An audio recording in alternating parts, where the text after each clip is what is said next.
կխնդրեմ Ադրբեջանի տարածքով Հայաստան տեղափոխվող բեռների հետ կապված մի քիչ մանրամասնեք, առաջին խմբականակը փաստորեն գիշերը հասել է, ճանապարհին ինչքան կա առաջիկա որոշակի ժամկետի համար պայմանավորվածություններ կան թե չկան ու դա ինչքանով շարունակական կլինի եւ արդյոք միայն խոսքը ցորենի մասին է։ Գիտեք, քանի որ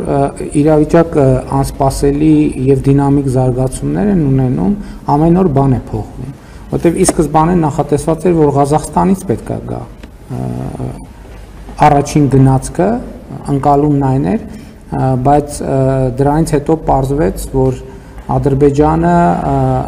նման հնարավորություն տալիս է նաեւ Ռուսաստանից եկող գնացքներին եւ հիմա Ռուսաստանից որոշակի ապրանքախմբերի այդ ճանապարհով Հայաստան արտահանելու վերաբերյալ ես գիտեմ, որ հայտեր են գեներացվում եւ ըստ էության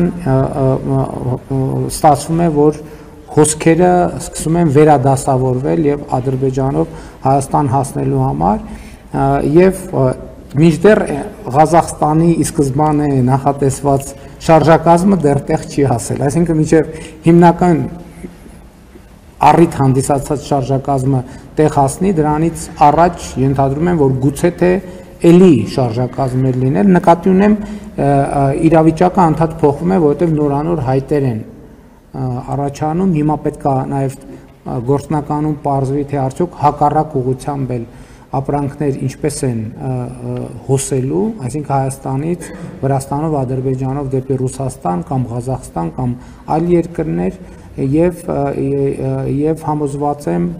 որ ժամանակի ընթացս տեղեկատվությունը հանրությունը այդ տեղեկատվությունը կիմանա եւ ես կարծում եմ, որ իրոք շատ մեծ եւ կարեւոր իրադարձություն է տեղի ունեցել եւ պիտի իմ գոհունակությունը կրկին